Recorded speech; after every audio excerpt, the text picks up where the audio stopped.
hombres de distintas épocas y países han visto almas en sufrimiento, sumergidos en mazmorras, hogueras, atormentados de diversas maneras,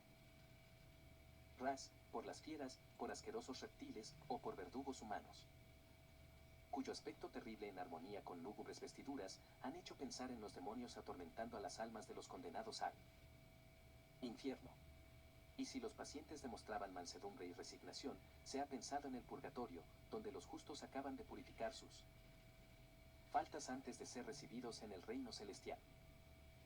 La radiante ciencia metafísica nos dice que poco sabe aún el hombre de la múltiple y variadísima actividad, formas y aspectos de esos primeros planos de la esfera astral de la Tierra, que algunos notables videntes han llamado primer cielo, al percibir formas de vida noble, dichosa y bella, de seres recién descarnados, que continúan creándola con sus pensamientos. Otros le han llamado purgatorio, y otros infierno según los aspectos y formas de vida que su visión les ha presentado. Y no podemos decir que ninguno ha mentido, pues que todos han visto uno de los aspectos y formas de esa variadísima vida de las almas recién descarnadas, y que habitan por tiempo indeterminado la inmensa esfera astral de la Tierra. Y tan inmensa, que se dilata hasta tocar los comienzos de las esferas astrales de planetas vecinos. Todo esto lo comprendieron José de Arimatea y Nicodemus, al presenciar aquella manifestación en el hogar de Yosef junto al niño Yahshua, y juzgaron de su deber el dar impulso al estudio de la ciencia metafísica, para dar a conocer a las generaciones estudiosas de su tiempo, esa parte del gran enigma, lo cual ahorra dolores inmensos, ansiedades terribles a la humanidad, que juzga en general a sus muertos caídos para siempre en las sombras del sepulcro, o en tormentos eternos o temporales, capaces de enloquecer de terror y de espanto, aún a las almas mejor templadas. La mayoría de la humanidad vive aún hoy día, sumida en grave error a este respecto, y hay intereses creados fortísimos, que impedirán todavía por algún tiempo, que la verdad ilumine las mentes referentes a ese 214. Vastísimo campo de actividades mentales, que hemos llamado, esfera astral de la Tierra. Los primeros sabios de la congregación cristiana, hombres de estudio y de genio como Jerónimo de Estridón, Agustín de Tagaste, Basilio de Capadocia, Clemente de Alejandría y otros, llegaron a estas conclusiones al comentar los cielos, a que Pablo de Tarso decía haber sido subido en horas de intensa contemplación. Pero algunas epístolas y obras de estos geniales videntes han quedado ocultas a la humanidad, porque sus dirigentes espirituales la han juzgado aún en pañales para darle manjares difíciles de digerir. Debido a este modo de juzgar han pasado casi 20 siglos desde que José de Arimatea, Nicodemus de Nicópolis, Nicolás de Damasco, Gamaliel de Jerusalén, Filón de Alejandría y otros, comprobaron estas verdades, y la humanidad en su gran mayoría continúa ignorándolas, porque aún sigue en pañales para conocer la verdad tan profunda, hermosa y real como ella es, mirada por cualquier prisma y a cualquier luz que se la quiera contemplar. En todas las épocas y países el egoísmo humano ha encontrado el modo de medrar con la ignorancia e incomprensión de las multitudes cuyo escaso adelanto espiritual, moral e intelectual no le permite percibir la claridad divina anunciada por el Cristo en aquellas inolvidables palabras: yo soy la luz de este mundo y quien me sigue no anda en tinieblas. Solo el feroz egoísmo humano continúa lucrando con la ignorancia de esa parte de la humanidad que no quiere esforzarse en pensar y razonar por sí misma, sino que encuentra más cómodo acomodarse al pensamiento de otros, y amoldarse a la lógica acomodaticia de los que se han tomado el derecho de mandar en las conciencias y en el pensamiento de la humanidad. 215. 18. En las grutas del Carmelo. Fue desde esta hora solemne que comenzó a exteriorizarse el alma elegida y sublime de Yahshua, a tal punto, que alarmados sus padres, pidieron consejo al anciano Esenio que le servía de maestro, y éste les recomendó que le dejasen llevarle con él, al santuario oculto en las grutas del Monte Carmelo, para que los videntes e inspirados le guiasen en la senda que aquel gran espíritu había iniciado. Y para que el acontecimiento pasara desapercibido, esperaron la llegada del estío, que es como una llama de fuego en aquella parte de la Palestina, tiempo en que las escuelas cerraban sus puertas dando lugar al descanso de los alumnos. Y en una noche de luna llena, el anciano y el niño emprendieron el viaje acompañados por Miriam y Yosef, y uno de los hijos mayores de este, el que llevaba el nombre de su padre, y que por su gran adhesión y clara lucidez para comprender que en Yahshua se encerraba un ser extraordinario, tenía por el dulce niño una especie de rendida y profunda veneración. Les acompañaron hasta Séporis, sobre el viejo camino de los mercaderes hacia Tolemaida, y que era muy frecuentado por caravanas de viajeros, lo cual le daba seguridad de no tropezar con bandas de malhechores, que desde las fragorosas montañas de Samaria solían sorprender a los viajeros. En Séporis ya les esperaban cabalgaduras, asnos amaestrados para escalar montañas, enviados por los solitarios que lo hacían de tanto en tanto en busca de provisiones, y que puestos de acuerdo anticipadamente, debía coincidir con la llegada del anciano y del niño Iasua. Era la primera vez que Miriam se separaba de su hijo y estaba desconsolada en extremo. Volvía a su mente el pensamiento del anciano Simeón de Betel, que al ofrecer su niño a Jehová a los 40 días de nacido, en el grandioso templo de Jerusalén, habíale anunciado que 7 espadas de dolor le atravesarían el corazón. He aquí la primera, decía la joven y amante madre, apretándose el corazón con ambas manos, y esforzándose por contener su llanto. Devolvédmelo pronto, por piedad, rogaba al anciano, que se llevaba a los montes su tesoro, dejando huérfano y solo su corazón. Vendremos a Séporis con frecuencia, para encontrar a vuestros enviados por provisiones, y así sabremos del niño, añadía Iosef, a quien el hondo desconsuelo de su esposa lo sacaba de quicio.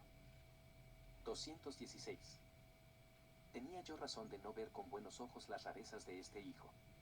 Más valiera que como los otros hubiera sido capaz de empuñar la sierra y el martillo, y no seguir el camino de los profetas, lo cual equivale a entregarse él mismo al martirio y a la muerte.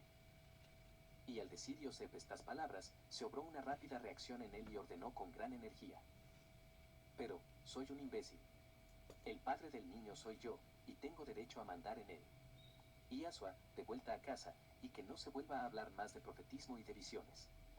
¿Por qué no has de seguir tú el camino de tus mayores? ¿Es deshonra acaso el trabajo, de donde todos mis antepasados sacaron el pan con el sudor de su rostro? ¿Por qué ha de padecer su madre esta tremenda angustia, de que le arranquen de improviso a su hijo quién sabe para cuánto tiempo? De vuelta a casa he dicho y no se hable más. Miriam estaba aterrada, pues nunca había visto así a Iosef, aun conociéndole su carácter reservado y severo. El niño Iasua se había tomado de la diestra del anciano, que esperaba ver calmarse la borrasca para hablar. Iosuelín, como familiarmente llamaban al hijo de Iosef que les acompañaba en el viaje, intervino para suavizar la actitud de su padre, en el cual tenía gran ascendiente. Padre, le dijo, creo que no hay razón para ponerte así, cuando se trata de curar al niño, que acaso no es rareza extravagante, sino una enfermedad lo que padece. Todos sabemos que los ancianos solitarios del Carmelo son grandes terapeutas, y acaso nos devolverán a Iasua completamente curado de esas visiones que le causan tristeza y melancolía. Para tenerle así toda la vida, es preferible este breve alejamiento en busca de su curación. ¿No lo crees tú así, padre? En parte tienes razón, contestó Iosef, ya vacilante. Todos esperaban en silencio. Que vaya también su madre y tú con ellos, aceptó de pronto con un tono que dejaba ver una resolución definitiva. ¿Y tú?, interrogó tímidamente Miriam, ¿y la casa y los otros niños? No pases cuidado, yo me arreglaré con todo. Ahora mismo, de vuelta me llevo alguna de nuestras primas de Canaán, para que nos haga de ama de casa hasta vuestro regreso. Entonces, andando, y que cada sábado me encuentre tranquilo con un aviso vuestro de que todos estáis bien. Iasua se abrazó de su padre, al cual dijo con voz suplicante: ¿me perdonarás todos los disgustos que estás pasando por mi causa? 217. La severidad de Iosef se ablandó hasta las lágrimas, y levantando al niño en sus robustos brazos le besaba tiernamente, mientras le decía: sí, hijo mío, te perdono todo, aunque de nada eres culpable, pero aún no puedo entender por qué Jehová castiga mis culpas en ti, y no en mí mismo, que lo merezco. El pequeño le puso sus deditos de rosa sobre la boca al mismo tiempo que murmuraba muy bajito: Jehová no te castiga, padre, sino que te despierta porque estás dormido. ¿Yo dormido? ¿Qué dices, niño? Sí, padre, tú duermes y mis otros hermanos también. Solo Iosuelín está despierto como los ancianos de los santuarios. ¿Qué quieres decir con eso?, interrogó alarmado el padre, mirando al anciano para buscar de develar el misterio. Que Jehová me trajo a tu casa como un cántaro de agua para que todos beban, y tú en vez de beber te enfadas, porque esa agua no te sirve para regar tus plantaciones. Jehová tiene agua para los huertos, y agua para las bestias, y agua para las almas de los hombres. Yo soy el cantarillo de Jehová para estos últimos. ¿Quieres beber, padre, y no te enfadarás más conmigo? Y rodeando con sus bracitos el cuello de Iosef, lo besó en la boca con un beso mudo y largo, cual si en verdad le diera a beber la interna y cristalina corriente de amor divino, que emanaba de su corazón de Cristo hombre. Ahora despierto, hijo mío, murmuró Iosef profundamente enternecido, mientras se inclinaba a dejar el niño en tierra para ocultar 2 gruesas lágrimas que rodaron por su rostro, ya sin los vestigios de la severidad de unos momentos antes. ¿Me dejas partir, de buena voluntad?, interrogó nuevamente Yashua. Sí, hijito mío, a condición de que Jehová me traiga pronto el cantarillo que dejó en mi casa hace ya 10 años, porque no es justo que yo padezca sed. En la segunda luna llena después de esta, volverá el cantarillo a tu casa, padre, ahora ya bebiste bastante. Durante este diálogo, Miriam lloraba en silencio y Yosuelín con el anciano Esenio disponían un asno, el más manso y mejor adiestrado de todos para la dulce madre, cuyo dolor por la separación de su hijo, había causado la sublevación de Yosef. Era el caer de la tarde y debían aprovechar el fresco de la noche para viajar, máxime cuando una mujer y un niño vivan en la caravana. 218. 2 eseños jóvenes y 2 labriegos de las faldas del Carmelo vinieron a Séporis para conducirles. Habían descargado la miel y castañas que trajeran, y vuelto a cargar las provisiones que debían llevar para el santuario. Y Yosef ayudó a montar a Miriam y subió al niño al asno que montaba. Y Yosuelín, al cual llenó de recomendaciones a fin de que el niño y su madre no tuviesen tropiezo alguno en el viaje. Descuidad, hermano, díjole uno de los eseños jóvenes que debían conducirles. Tenemos ya ordenado y dispuesto el hospedaje en familias.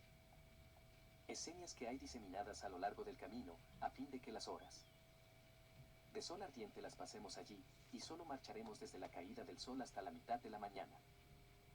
Bien, que Dios y sus ángeles os acompañen, murmuró Yosef, con la voz temblorosa y los ojos húmedos. Cuando iniciaban la marcha se oyó todavía la vocecita del niño que decía a su padre, solo, de pie, a las afueras de Séporis, en la explanada sombreada de palmeras, de donde arrancaba el camino de las caravanas. No vuelvas a dormir, padre, porque Jehová desatará huracanes para despertarte. Y Yosef solo contestó con una señal de despedida, y volvió a la posada para iniciar a su vez la marcha de regreso a Nazaret.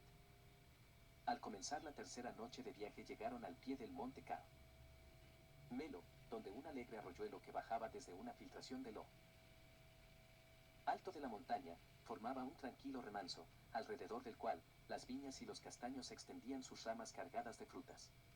Era aquello un hermoso pórtico de follaje que daba entrada a uno de los senderos más accesibles por los que se podía subir hasta la gruta de Elías, en la que se había construido el santuario, consistente en muchas salas labradas en la roca viva y algunas de ellas recubiertas por dentro con grandes planchas de cedro.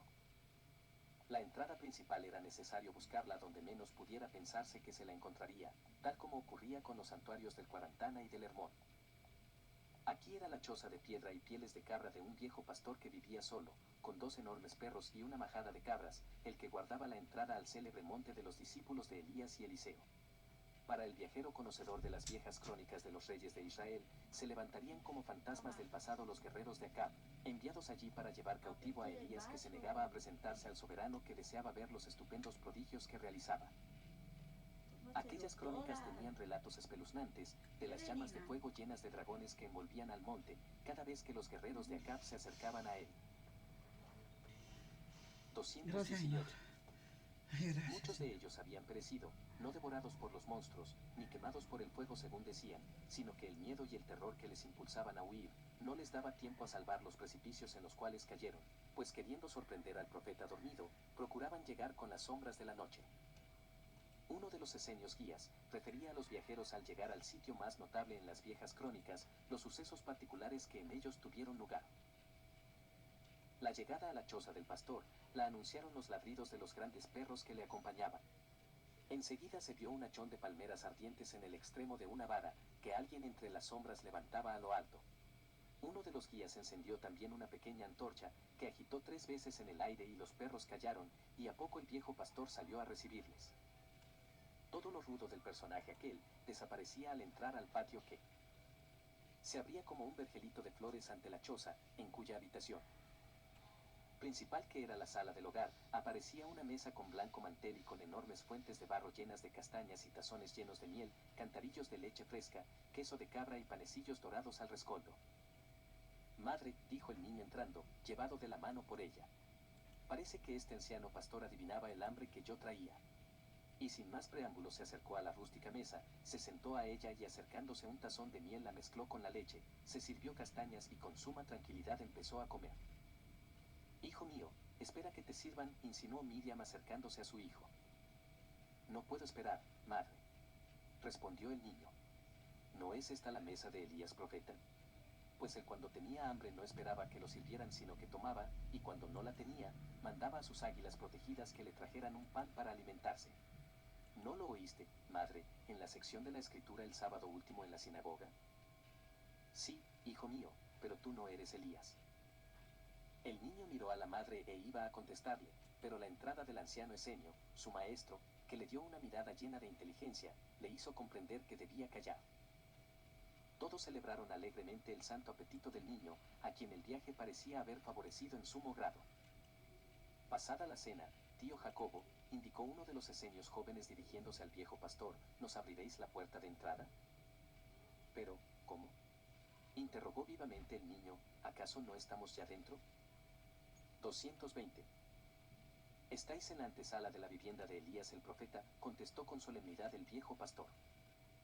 Pues si las castañas y la miel de adentro son tan buenas como las de la antesala, aquí debe vivirse muy bien, volvió a decir Yasua mientras continuaba comiendo. Hermanito, díjole Yosuelín, veo que te sienta el aire del monte Carmelo, pues comes y hablas que es maravilla. La casa de Elías profeta es energía y vida para mí. Oh. Bien, bien, Yasua, no hablas como un niño sino como un hombre, sonrió uno de los esenios jóvenes.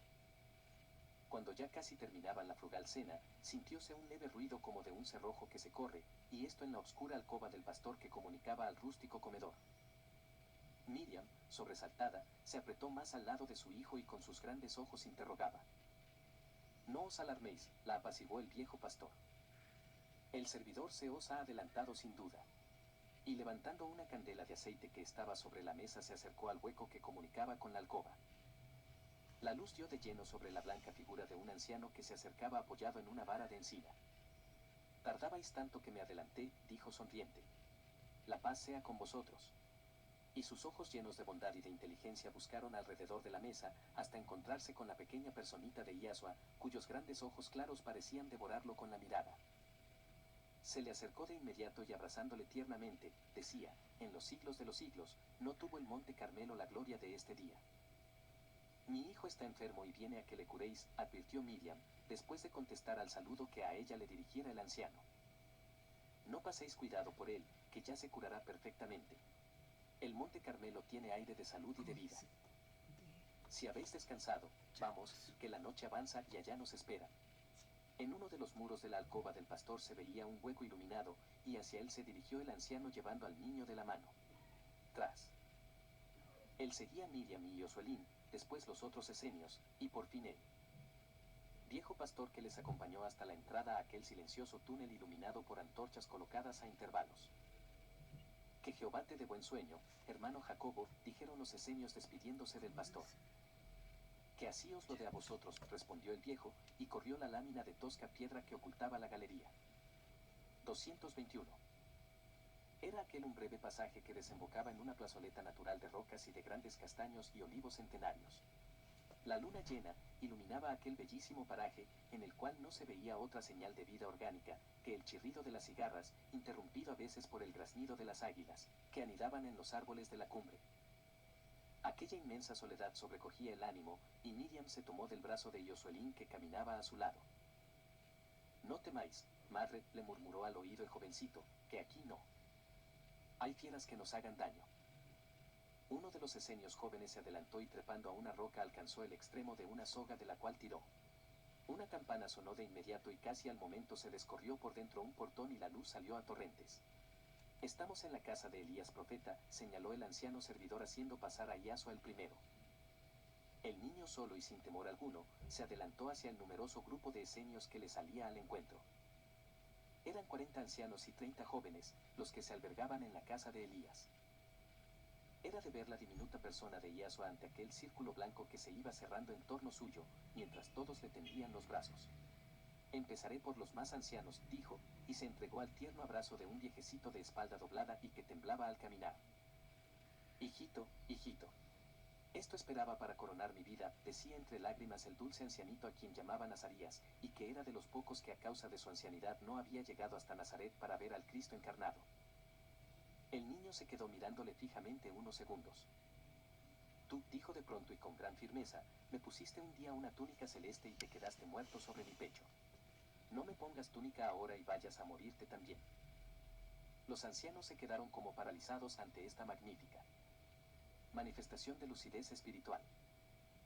Mas, como estaban allí Miriam y Josuelín, que aún no habían llegado a estos conocimientos, callaron. El niño empieza de nuevo a decir inconveniencias. Suspiró Miriam al oído de su hijastro. ¿Qué túnica le va a vestir este anciano, si ahora le ve por primera vez? No os aflijáis, madre, que todo esto pasará bien. Los ancianos del Monte Carmelo son médicos maravillosos, respondió el jovencito.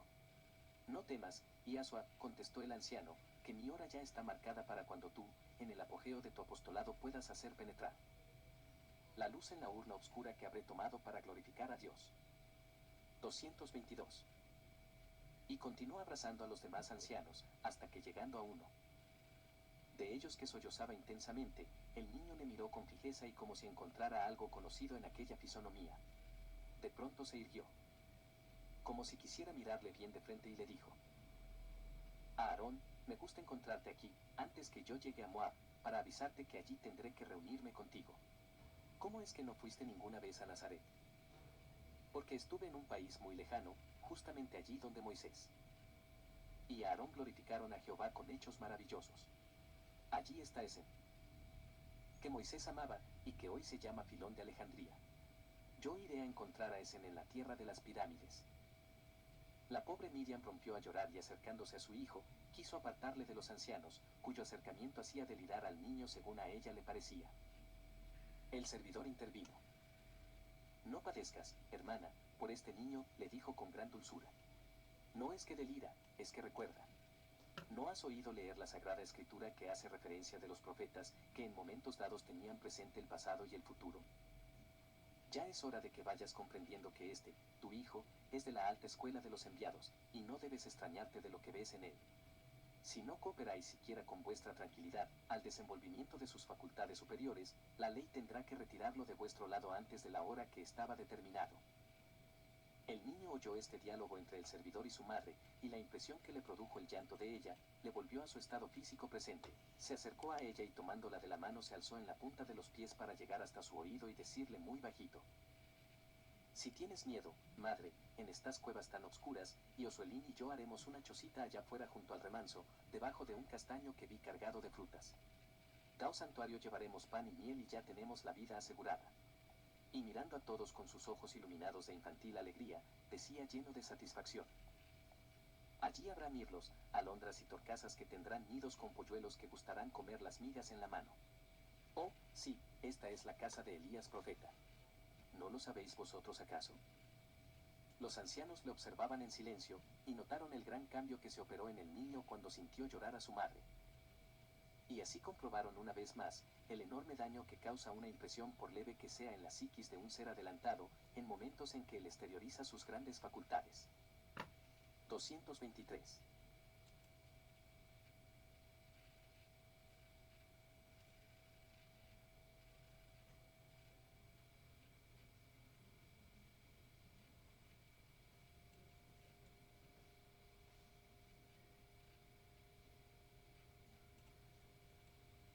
¿Un cuchillo para qué usted, señora? La sangre de Cristo tiene poder. Pena me amargaría mucho el corazón. Y al decir así, el niño se levantó en la punta de los pies y besó tiernamente a su madre. Pocos días después,